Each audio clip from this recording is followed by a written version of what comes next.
Welcome, Hoosier Nation, to another midweek edition of our Big Ten Roundup show. The interns are going to run it tonight. That is Josh on the other end. I'm Michael. But before we get going tonight, Josh, we got to wish everyone in Hoosier Nation a happy anniversary. If you know what I'm talking about, today is, I believe, the 36th? 31st. 31st. 31st, the 31st anniversary of the famous or infamous, depending on how you want to look at it, Bobby Knight throwing of the chair. You and I obviously were not around to witness that, but I mean we've heard the story left and right. I'm sure everyone tuning in that has listened to, or I'm sorry, everyone that's listening that was tuning into that or lived to see that has never forgotten it and never will. So happy anniversary to everyone on that front. And without further ado, we're going to get going, as we do every week, with our previews for the upcoming games for the Hoosiers. But first, Josh, we got to talk about that Purdue game on Saturday. I mean, if this is not a big-time college basketball rivalry, I don't know what is. I mean, that atmosphere was just, against Purdue, was absolutely outstanding. I've really never seen anything like that in a college basketball venue before. These two schools, Indiana and Purdue, they legitimately hate each other. Like, there's rivalries out there, like, Northwestern Illinois. Some people have fun with it, but it's not really a rivalry. Minnesota, Wisconsin, I don't know how seriously people take that. The Wisconsin and Minnesota fans I know don't have too much hatred towards the other school, but Indiana and Purdue genuinely hate each other, and it is probably up there with the best in the Big Ten and even the country. When it comes to just college basketball, the football conversation is completely separate. That belongs to the SEC. But this rivalry is amazing, and I was incredibly excited to be a part of that for the first time ever on Saturday. And how electric! You were on the opposite side of the stadium for me. So how electric was that atmosphere on the north side behind the basket? Oh, I mean, it was to die for, really. I mean, you're right there. You got I had the band right in front of me, the student section to my right. I mean, everybody was riled up. I mean, just all day. It was a beautiful day in Bloomington, 70 degrees, beautiful sunny skies. People were out on Kirkwood. They were out drinking some alcoholic beverages at their houses that I was walking through the streets. I mean, it was just a great atmosphere leading up to the game. The students lined up way early. I think the line started at 9 a.m., went all the way around Gladstein Fieldhouse, which is the track venue right next to Assembly Hall. I mean, it was just an incredible atmosphere. And then seeing the students file in and just they were just amped up and ready to go. It was a great atmosphere. And then there was the game that was obviously incredible until the last couple minutes where it got a little bit close. But I mean, it was just a great atmosphere, great day of basketball in the state of Indiana. Absolutely. And the real MVP from that day, other than Troy Williams, who looked like he finally came out of a shell, to me, looked like Jimmy John sandwiches, because walking into Assembly Hall, I don't know how many you saw, because you, I think, went there earlier than me because you had to cover the game. But when I walked up there, I saw nothing but Jimmy John sandwich wrappers just thrown everywhere in the Crimson Guard student section line. I mean, people, like you said, people were there. That just goes to show how early the students showed up and how much everyone cares about this. It was something special, and for those of you that lived through it, had the privilege to experience that here in Bloomington, I'm very envious that you had 4 years to do that, and I can't wait for the next 3 that Josh and I have to do that. But that was, all joking aside, that was a very good win for Indiana, and they proved that they can improve on a different aspect of each game, or a different aspect of the game, each game that comes around. This was their first true test against some big men, and it's the biggest test that any team will ever face against big men in the country at any point this season. And they proved to do well, with Bielefeld in the game, with Bryant in the game. They did well in all aspects. I was pleased, impressed, and the confidence I have in this team after that game has multiplied.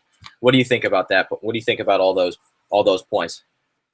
Oh yeah, I mean, you're not going to see better front court in the country with her. I mean, you got Haas, who actually he played a very good game off the bench. I thought he gave some great minutes for Purdue.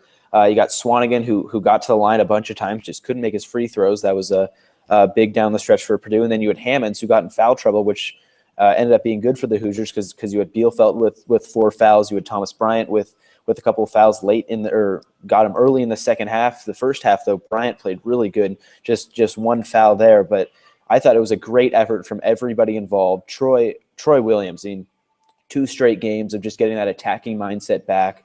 he was talking about that in the post-game press conference. He was saying, I mean, I didn't really have a different mindset. It was just got to keep that aggressive tone going, and he definitely had that going. And then Yogi Ferrell, I knew he was going to break out in this game, last home game against Purdue as a senior. I mean, he was due, and he definitely showed up. He certainly did, and Troy did as well, and it was very refreshing to see those two in sync. And that was the Indiana we saw in the first half of the season that everyone fell in love with. And we'll see if they can keep this up going forward. But it all starts this upcoming week on Thursday night at Illinois. So let's talk about that for a little bit because, although it's Illinois and, Indiana hung 100 on them when they came into Assembly Hall, the real Assembly Hall, I should say, because that's the former name of Illinois' stadium. When they came in here, Indiana hung 100 points on them in a Big Ten game. That's enormous. And that was, I think, in Indiana's peak this season. They have a chance to peak again and match that level in the coming week or so with Illinois and then Iowa. But let's talk about this Illinois game first because it could be a trap game coming off a huge win against Purdue without Robert Johnson. So let's get into this a little bit. We've got our keys for Illinois, Josh. You've got two for this one. I've got two for this one. You've got one. So I'm going to lead us off here. So the first key for this game is Indiana cannot give up the three ball. If Illinois wants to drive and try and win the game in the paint, more power to them. Let's let them do that. They won't do it. They won't win the game if they try and shove it down our throats, or shove it down Indiana's throats rather. But they're not going to win that game. So Indiana has to make sure that they cover up the three ball. Don't let that happen. Don't let Illinois creep back into the game by making shots from beyond the arc. I saw Illinois play at Northwestern a couple weeks ago. The only reason they were in that game was because of the three ball. They've been relying on that lately. Kendrick Nunn and Hill are not superstars. So if you eliminate the three ball, you should be able to control the game from start to finish, despite it being away from home. But Robert Johnson will be missed in this one because of his ability to defend along the perimeter. So all these guys need to step up, especially when they're guarding around the three-point line. Yeah, I mean, my key in this game isn't so much X's and O's. It's basically just don't fall into another road trap. You cannot lose another game like you did against Penn State. And this is a game where Illinois is third to last in the Big Ten. You smacked them on your home court. Now, playing them the second time around on the road, you've got to match that same intensity that you brought back at Assembly Hall. Bring that on the road. It's not that far. It's probably 3.5 hours down the road, and they'll be on a plane. So, But back to basketball, I mean, you've just got to be able to battle without Robert Johnson. He's a game time decision. IU doesn't release any injury updates. He was seen on Kirkwood on Sunday with a boot and a crutch. So take what you will from that. Tom Crean was saying day to day. So I mean, we'll see what happens there. But it's going to be interesting to see how they play without Robert Johnson because he's been that defensive guy and unlike James Blackman Jr., when he went out of the lineup, you kind of saw an increase in the defensive in intensity, and I don't think you're going to see that if Robert Johnson isn't in the game. Maybe we'll finally see OG Anunoby crack the starting lineup, but you've just got to have that next man up mantra that Yogi Ferrell was talking about after the game on Saturday. Just the next man's got to step up and fill that role. Exactly. And maybe we'll see a little bit of Harrison Niego too. That's, I think he was the first guy to use the term this year when he stepped up against, I can't remember who it was, but it was earlier in the season. He stepped up and had a decent amount of minutes and he said, next guy up. That's our mentality here. And Indiana's kind of rallied around that. So we'll watch out for that. And that's going to be a matchup or just matchups across the board that Tom Screen's going to have to experiment with a little bit and get a feel for in the first half. So don't panic if that's close at halftime because Crean and the staff will figure that one out matchup-wise. But also, in order to avoid a potential disaster, Indiana also has to start hot. Illinois will not be able to catch up if the Hoosiers can get out to a hot start and take an early lead. So without Robert Johnson, he's not a huge contributor on offense, but, neither is Niego or whoever else is going to come off the bench. Maybe Zeisloft, who can shoot better than Robert Johnson, but that's beside the point. They got to start hot. So if Zeisloft's in the starting lineup, if OG cracks it, whoever it is, Yogi and Troy need to lead by example, and even Thomas Bryant, too. They've got to score early and often because nothing's better than having an early lead on the road when you're the favorite or the underdog. It doesn't really matter. If you get an early lead on the road and it's sizable and you're comfortable with it, you can play your game and control it for the full 40 minutes, and that's what Indiana's got to do in this one if they want to come out victorious. Yeah, there's no doubt about that. And much like the game that was here at Assembly Hall in Bloomington, you're going to have to come out with a fast start, like you were saying, and that's what they did here at Assembly Hall, and it's going to be interesting to see who Crean decides to put in that starting lineup. Maybe it's Nigo. I don't think it will be, although he was saying that the only reason that he wasn't getting big minutes is because there were just other people that were in front of him and just were progressing a little bit better. But he says Nigo's right there, and he'll be able to contribute down the stretch. And this is a time for him to come out and give a chance to show out, because when you move into that Big Ten tournament, in the NCAA tournament, you're going to be playing games back-to-back days, and you're going to need that depth on your bench. And this is a great chance for Nigo to maybe break out here. Yeah, and we'll see. And he won't start. I don't want to send that message out to Hoosier Nation. I think he's going to start. He's not going to start. It's probably going to be Zeisloft. But don't be surprised if you see Niego come off the bench and get some solid minutes and try and contribute on the defensive end, which he has done very well when he has come in earlier in the year. But Josh, let's get to Iowa. Illinois, that's a fairly straightforward matchup, but Iowa's more complex. You've got two keys for this one. Lead us off. Yeah, my first key in this one is you have to guard the perimeter. I mean, we saw it when Iowa was here a couple days, about a week or so ago. They can shoot the three ball. I mean, you saw it from Anthony Clemens, you saw it from Jared Utoff, and one guy who really didn't get it going too well was Peter Jacques, and he's gonna be in his home gym. He's gonna be ready to go. So is Utoff. This whole team is gonna want redemption, some redemption, and you're gonna have to go out there and play some of your best basketball. And part of that, hopefully, with Robert Johnson coming back, if he's back for Iowa, is helping guard the perimeter, because that's a huge key in the way Iowa plays. They score like the best of them in the country. They're eighth in KenPom right now. They were 7 for 18 in the last meeting, so that's about 39%. So not fantastic one way or the other, but that's still a solid number on the road. And at home, I would expect that number to be maybe a little bit higher. And if they get hot, that could be big trouble for the Hoosiers, because Indiana definitely can score the basketball, but at home for Iowa and going into a road environment, that's going to be very tough for the Hoosiers against a top-ranked team. You're going to have to bring it, and if Iowa gets it going, Indiana could be in trouble. Yeah, and it took the full 40 minutes at home last time in Assembly Hall, the greatest home court in all of college basketball. And it took every second of those 40 minutes for Indiana to squeak out that win against Iowa. This one's on the road. It's going to be tougher. You don't have 17,000 fans supporting you. You're going to have about 17. So this is going to be a very tough game for Indiana. They're going into a top 5 caliber team, into a top arena in the Big Ten. And how are they going to – you have to ask yourself, how are they going to get ahead on Iowa early, as you should do on the road? And you can take this however you want, and this is my key. I think this is very noteworthy. I think Indiana has to play fast and move the ball. Iowa plays on the 28th against Ohio State, I believe. It's Ohio State, just 2 days before that game against Indiana. They have 1 day in between. Ohio State, rest day, Indiana. On the road, rest day at home. So essentially they've got a half day to recover.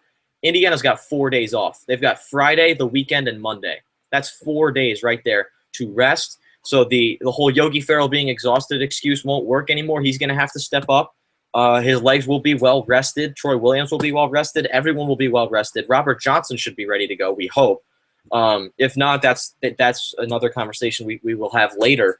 But if Robert Johnson is healthy and everyone is well rested, that's huge for Indiana, because Iowa's going to be tired. If Indiana can come out in transition and play fast right away, you're going to wear Iowa down. And they're going to be tired already. That's going to be tough for them to climb back, whether or not they're at home. That's a tough thing to come back from. So if I'm Indiana, I'm using my rest to my advantage and their lack of rest against them. Start hot, tire them out early, and just go from there. Yeah, no, that's a great point right there, because those short layovers that's tough for a team that likes to get up and down the floor, likes to score a lot of points, and for Iowa, that could be working against them. But my last key in this one is you need to keep some sense of control in this game. So maybe it is running up and down the floor and getting them tired after just that 1 day of full rest. But this is a game where I kind of equate it to a game against Michigan State. It's on the road. It's a tough environment. You're going up against a top-ranked team. It's on national TV. And you're going to be playing for a potential Big Ten championship, because if you win this game and Iowa falters in one of their one of their other 3 games, excluding this game against Indiana, you're going to be playing for a Big Ten championship in this game, and so you're going to have to bring it. So got to keep some sense of control. And I was just looking this up. Indiana hasn't played in Iowa City since the 2012-2013 season, which was Yogi Ferrell's first road game. So this is now his first Big Ten road game. So now this is his last Big Ten road game. So now we'll see if he can kind of bookend it with 2 wins. So that's an interesting talking point there for Yogi Ferrell going into his last Big Ten road game at Iowa, where he started. That is pretty cool. And you said they ended up winning that game in his first Big Ten roadie? They ended up winning that game. All right, so they did. maybe he could pull out too. His first and last Big Ten road game come out with wins. You never know. We'll see. But let's start with our picks to click before we get to the predictions for that game. Backtracking to Illinois, I think I mentioned his name earlier. It's got to be Nick Zeisloft. It's got to be Nick Zeisloft. Robert Johnson's not going to play. In all likelihood, is a game-time decision. But like Josh said, he was seen downtown on Kirkwood in a walking boot and a crutch, which is not a good sign. And he's got an ankle sprain, and he couldn't even walk off the court. So when you have an ankle sprain, you're day-to-day most of the time. So, take that however you want. I'm telling you right now, he's probably not going to play. Nick Zeisloft will. Nick Zeisloft is the guy that has to step up defensively, hit his open shots.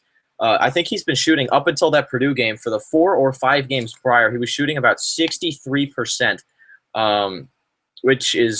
that's pretty darn solid if you ask me. If he can continue that trend, create some shots, and he's great at moving the ball around the perimeter. So if he can move that ball, get it inside, and knock down those open threes, which he's done well as of late the last couple weeks, Indiana will put themselves in a position to win this game early. Yeah, and I mean, going back to just about a month ago when they were going through that stretch against Minnesota, I mean, it was just that one game against Minnesota where Zeisloft had a great game, but other than that, he was really struggling. So it's good to see him kind of flip the script on that and get back on track. But my pick to click in this game is going to be OG Anunoby. I know I picked him a bunch, a big OG fan, but this is a game where you're probably going to be without Robert Johnson, and you're going to need to bring that intensity on defense, which is what Robert Johnson brings to the game that's definitely going to be missed. So if OG Anunoby comes off the bench or maybe even gets in the starting lineup, he's that guy who I think can bring that defensive intensity on the perimeter. I think he can probably score a little bit too. I think this is a game where he'll probably get a good matchup against maybe one of the freshmen, Jalen Coleman-Lands or Kendrick Nunn or Malcolm Hill. Those are all 3 scorers, so they're not going to be wanting to play a whole lot of defense. And if OG Anunoby can come in there and create some havoc, I think Indiana will be looking pretty good on Thursday night. Absolutely, and they're going to need a spark coming off the bench. Definitely with a lack of depth there, with Robert Johnson being out in all likelihood, that Thomas Bryant provides every week, so that's nothing new, So we've got to get a spark off the bench and get something new there. But moving on to that Iowa game, these guys are going to be more important. I got Yogi Ferrell, to be completely honest with you, and it seems kind of cliche to pick him because he's this team's unsung hero, but I've got Yogi in this one, so he'll be well rested, so we can't use that excuse anymore. He's either going to bring it or he's not. There's no other discussions to be had. So it should be time for him to prove that he's out of this slump, go off, have a massive game on the road, and prove to everyone around the country that does not believe in Indiana that this team is for real, because they are, and not a lot of people are buying in. So if Yogi can take this game by the horns, go off. I'm not asking for 35 and 12. I'm not asking for 40 and 10. I'm asking for a solid game, something in the low 20s, move the ball well, and don't turn it over. That should get the job done against a tired Iowa team. Let's just see if he can bring it, because this game is going to hinge on his performance. Yeah, you went with one of the main seniors on the team, but I'm going with the other senior. I'm going to go with Max Bielfeldt. Back on February 5th, I believe it was, Bielfeldt had a nice 10-point performance, came off the bench, provided some good minutes for the Hoosiers, and I think that's what they're going to need on Tuesday night in Iowa City, because Bielfeldt, he's been through the Big Ten, coming down the stretch here. You're going to need that senior leadership to take you to the end. You got two after Illinois. You got 2 tough games. You got you got Iowa, and then you got Maryland, and you're going to need that senior leadership to step up. So with your pick for Yogi and my pick for Max, those are 2 seniors and 2 guys that are really going to need to step up. And Bielfeldt down low, he's going to have a tough matchup. He's going to be going up against Woodbury, Utah, drawing a blank of who comes off the bench, Ewell. They have some good bench players, and Bielfeldt's going to have to come in and match that in intensity off the bench. Yeah, and we'll see how that all plays out. The two seniors are going to be called for in that game. That's a big-time senior game where they have to step up. So we'll see where they go with that. But before we make our picks for this game, Josh, we've got to address this. I can't really call it an elephant in the room. I tweeted out earlier, if you follow me on Twitter, recommended follower, you should do it. My Twitter handle's right there. But if you follow me on Twitter, you saw my tweet earlier through the assembly call. I said that we were going to talk about something that every Hoosier fan is wondering or concerned about, whether or not you know it. And you can't say that you're not thinking about it, or you're not worried about it, because it's what this whole season rides upon. It's what everything leads up to, and that's this team's performance in the NCAA tournament. And I feel like no one, Josh, correct me if I'm wrong, but I feel like no one outside of Bloomington believes in the Hoosiers. They're not getting a lot of respect in the polls. I get it. They haven't had a big time road win. They got pounded at Duke in December, pounded against Michigan State on Valentine's Day. They haven't really gotten a road win. They even lost to Penn State while they were at it. But this Iowa game is their one true road test this year, other than Michigan, which they did blow the Wolverines out of the water. But people aren't really looking at that because they got pasted by Michigan State and Duke. So this Iowa game coming up matters a lot. And if they can get this win, they're going to get respected. You got to imagine they'll soar in the polls. They could win the Big Ten regular season title outright, first seed in the Big Ten tournament, and then they could be looking at a higher seed in the NCAA tournament. So, Josh, I ask you now, we're going to jump right to it. No beating around the bush. What is this team's ceiling to you? What do you feel like this team's ceiling is or could be come tournament time? Well, just looking back at that Michigan State game, we saw a team in the first half that probably had a chance to get to the Sweet 16 or the Elite Eight, and then in the second half, you saw a team that probably would be a borderline tournament team. It was just that type of game against that good of an opponent. But what's great about the NCAA tournament and the Big Ten tournament is you don't play road games. It's all neutral site games. You're probably not going to be too far from home. Indiana's 2-2 in those neutral site games this year. 3 of the games are all the way in Maui. I don't think you're going to be going that far for the NCAA tournament. And then that other game was up the road in Indianapolis, which is where the Big Ten tournament is. So setting yourself up for all of that. If Indiana plays like they did against Notre Dame in that last couple of minutes in that neutral site game, you could be looking at a team that's good for the Elite Eight. Maybe and that's probably where I would stop. I don't think this is a Final Four team. I think Elite Eight would be the very highest ceiling for this team. Now, go out and prove me wrong. I'd love for this team to go out and prove me wrong. But you're definitely right that I don't think this Hoosiers team is getting the credit that they deserve. You still have Kentucky ranked in front of them. I know they had a tough game against Texas A&M. They lost in overtime with the whole technical foul thing. But I think this is a Hoosier team definitely trending upwards big time right now, and you're seeing that in polls or in brackets like Andy Bottoms or Joe Lenardi or CBS or anywhere on the internet. And this is a team that probably has a chance to at least get to the Sweet 16, and who knows, maybe even the Elite Eight. I agree with you, but then again, I disagree with you. I agree with you that this team can make it to the Sweet 16 or Elite Eight. I disagree with you in saying that's where I would stop. I think this team could easily make a Final Four run. Now, yes, you could argue that they can't play away from home and they can only win at home. And you can say that you don't play any home games in the NCAA and Big Ten tournaments, but you also don't really play any road games. And Indiana's fortunate enough to have such a strong and passionate fan base that travels as well as almost anyone in the country. So, the only games that they could possibly face in the NCAA tournament where they could be, trumped by a different crowd would be Duke or Kentucky in one of the early rounds. That could be a trap game. But that's beside the point right there. We got to talk about actual basketball because that's what's going to win or lose you the game. But this team, in my opinion, watching them play every game this season, they've got a swagger to them that they didn't have last year, and they didn't really have with Zeller and Oladipo. That team had swagger of a different kind, but they were just loaded with talent, and it's more than this team has. But this team's got a swagger to them, and they play with a chip on their shoulder that we didn't see with that Oladipo and Zeller team, and that we haven't really seen in a while. And I'm not going to go out on a limb and say that they're playing with the same swagger that Duke was playing with last year, that Duke's playing with right now. I can't say that Indiana has got to be the favorite to be a dark horse and make a run and win a national title. But this team, I could easily see them making somehow a run to the Final Four. It all depends on matchup, but this team is certainly talented enough to do it. They've got a senior leader in Yogi Ferrell. They've got an established big man in Thomas Bryant who, he is a freshman, but give me give me some big men better than him. The list will not be that extensive if you want to list the big men better than Thomas Bryant throughout the country. I mean, if you want to talk about that, your list is not going to be large. Troy Williams can break out at any second. I mean, I'm just rambling now, but at this point in time, I see this team that very well could make a run to the Final Four. But at the same time, we saw it at Penn State. They could easily get upset in the first round. I think those two are just as likely.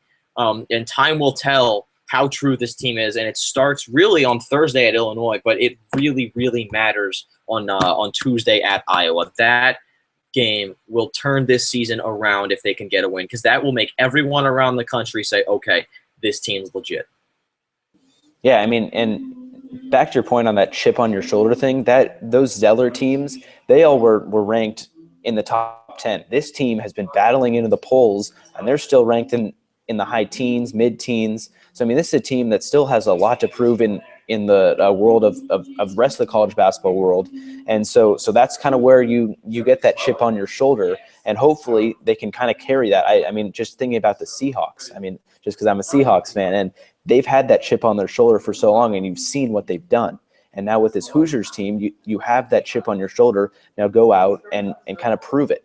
Kind of go out there and prove to the country that you deserve to be up there with the, I guess, Oklahoma, Kansas, Villanova, that you deserve to be up there with those teams. And Thursday's a great way to show that. You got a 9 o'clock tip on ESPN, and then Tuesday, another Super Tuesday game at Iowa against a top-ranked opponent. You have two huge opportunities. Oh, and then that Sunday after, you're on CBS against Maryland. So those are three marquee national TV games that you can go out and show what you're worth heading into the tournament.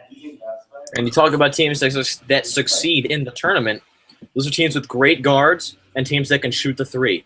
Indiana can shoot the three as well as anyone in the country, and they do have some pretty darn good guards. But this is a conversation we could have until midnight, Josh. So what do you say we try and sneak on the air in the next week or two, and maybe probably in the next 2 weeks we got to find an open date and talk some bracketology and March Madness. We'll figure something out, but just keep an eye out for that. That may happen, it may not. We're going to try and work that out, because this is a conversation that as Hoosiers we need to be having. And people need to know what's going on. We need to talk about what's going on. So we're gonna try and make that happen for you guys.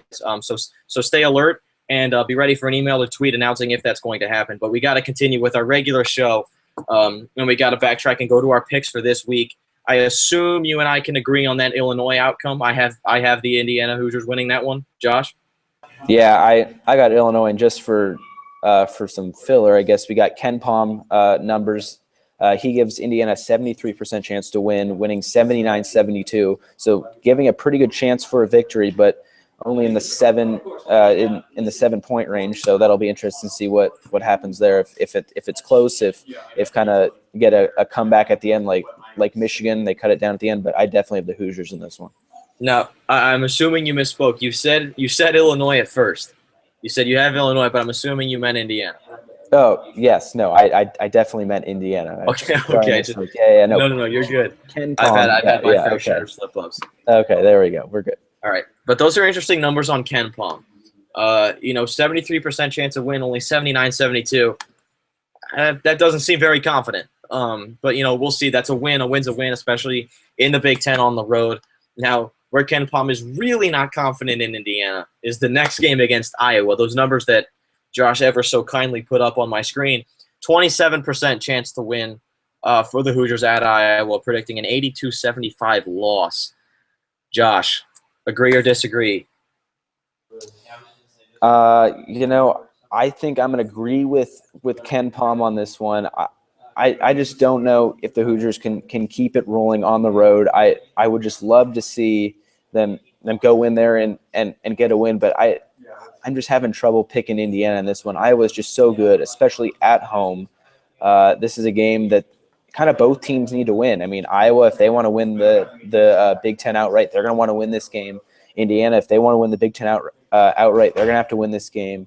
So it's kind of a tug of war there, and I think Iowa's just going to pull it out just because they're at home. That's the only reason I'm picking them this game, just because it's in Iowa City, and Indiana's just not the same team on the road. I disagree with you. And that may seem like I'm jumping the gun and I'm just being too optimistic as a big Hoosier fan, but no. I've thought about this one, and I've actually sat down to think what could happen in this game. And yes, it took the full 40 minutes for Indiana to beat Iowa on their home floor earlier in the year. And playing a Big Ten game on the road is a whole different beast compared to playing a home game at Assembly Hall for Indiana. However, what Indiana has shown this year is ever since that Duke game happened, they have been able to adjust to every opponent with exception to Penn State and Michigan State. But Michigan State's got the most versatile player in the country, and Iowa does not. While Jared Uthoff is sensational, he's not Denzel Valentine. They have been able to, with the exception of just two games, adjust to their opponent perfectly. Purdue posed a challenge that I said I was terrified of. And the only reason they got back in that game was because of three-point shooting. Swanigan didn't, go off. Haas was good. Hammonds was terrible. The big men did not dominate that game for Purdue. They played a big role, obviously. They're the three-headed monster. But they didn't dominate that game like I anticipated. Indiana was well prepared, and they played well against those guys. That's just one example. Iowa, they played well. They defended Peter Jok well. They defended the three ball well, and they stopped penetration, and they played aggressive. They've been able to adjust, and that's a huge credit to Tom Crean and the coaching staff. And you've got to imagine that they're going to be full steam ahead against Iowa too. So the guys will be rested. They'll be ready to go. Iowa will not be rested, but they will be ready to go. And Tom Crean, if he can do what he's been doing all year and adjusting well to the opponent, I think Indiana can walk in there, steal a win that they deserve, and that is a long time coming, a big-time road win, and finally get respect from the country that they deserve. And that swagger is going to show, and that swagger is going to be known throughout the country, and the Hoosiers are going to be back on top of the Big Ten for good for this season. And that game will change the trajectory of their entire year as a whole. Yeah, I agree with you on all those points, but just because, this is just such an unfamiliar place that the Hoosiers are playing. With this whole new realignment, they haven't played in Iowa City since Yogi Ferrell's freshman year. So they haven't played there year in and year out, and they know this place that well. You're kind of going into a place that you don't really know too well. And I guess maybe that could be a good thing. You're just going in there playing free and playing loose, but at the same time, kind of have those doubts creeping in your mind, like, oh, is this like how does everything work here? Just kind of in an unfamiliar place. And I think this will definitely be a very close game, right up to the very end. But maybe Iowa squeaks it out like Indiana did on their home floor. I would love to see the Hoosiers win this game, but it's just in Iowa City. Just that's what bothers me with this game. Understandable. And we'll see how that plays out. Home court advantage is huge, especially when you're a top 10 team playing for a regular season conference championship. But, we'll see. We'll fight that battle when we get there. But obviously everyone knows that's a game to watch, and we're just kind of reiterating that point. So make sure you tune in for that one. That game will matter a whole lot when it comes to the Hoosiers season. But let's talk Big Ten as a whole.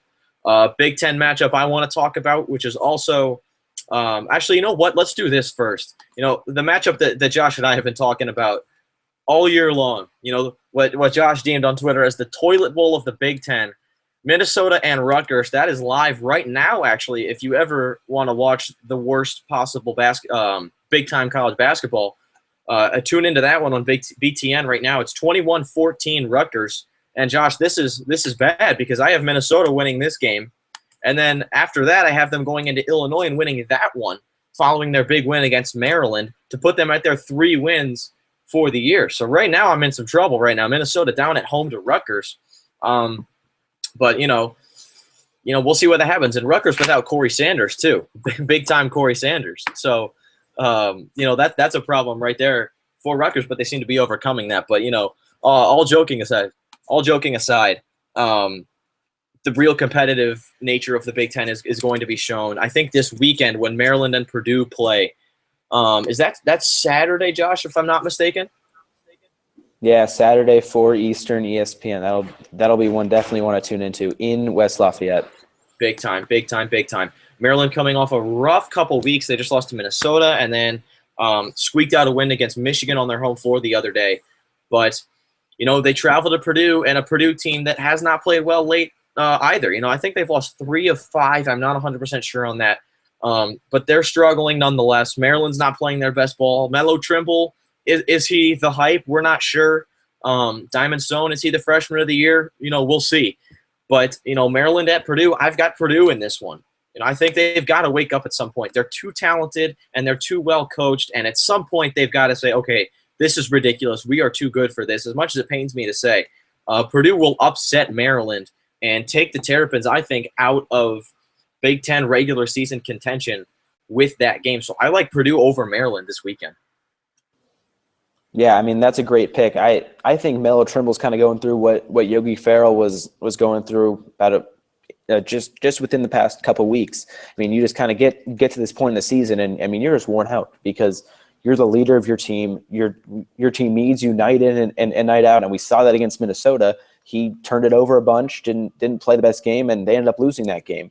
And then you saw against Michigan on Sunday, he didn't have a Melo Trimble type game.